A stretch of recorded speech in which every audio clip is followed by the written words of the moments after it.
ਬਾਜੀ ਤੁਸੀਂ ਇਹਦਾ ਆਖਰੀ ਵਾਰੀ ਤੇਲ ਕਦੋਂ ਚੇਂਜ ਕਰਾਇਆ ਹੈ? तेल तो अभी मैंने पिछले दिनों ही चेंज करवाया। तेल का मसला नहीं है, आप बस ये चेक करें कि ये स्टार्ट क्यों नहीं हो रही है। ਜਿਹੜਾ ਮਸਲਾ ਹੈ ਸੀ ਉਹ ਤੇ ਮੈਂ ਸਹੀ ਕਰਤਾ ਹੈ। ਤੂੰ ਸਾਈਡ ਤੇ ਇੱਕ ਵਾਰੀ ਹੋ, ਤੇਰੇ ਤੋਂ ਮੈਂ 1000 ਦੀ ਦਿਹਾੜੀ ਤੇ ਮੁੱਛਾਂ।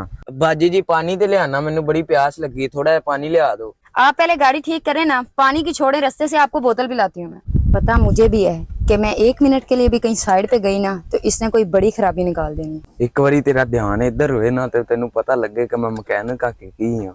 ਉਹ ਬਾਜੀ ਜੀ ਮੈਨੂੰ ਲੱਗਦਾ ਤੁਹਾਨੂੰ ਕੋਈ ਪਿੱਛੇ ਬੁਲਾਉਂਦਾ ਪਿਆ, ਇੱਕ ਵਾਰੀ ਮੁੜ ਕੇ ਤੇ ਵੇਖੋ। मुझे कोई भी नहीं बुला रहा, आप ठीक करें जल्दी से। ਬਾਜੀ ਜੀ ਉਹ ਕੀ ਹੋ ਗਿਆ ਪਿੱਛੇ? ਓਏ ਹੋਏ ਅੱਗ ਲੱਗ ਗਈ ਜੇ ਪਿੱਛੇ। ਬਾਜੀ ਲੱਭ ਗਿਆ ਇਹ ਮਸਲਾ। ਬਾਜੀ ਇਹ ਕੇਬਲ ਖਰਾਬ ਹੋਈ ਸੀ, ਇਹ ਕੇਬਲ ਦਾ 1500 रुपया लगेगा। अच्छा 1500? अच्छा मैं देती हूँ, पहले ये वीडियो देखें। हाँ?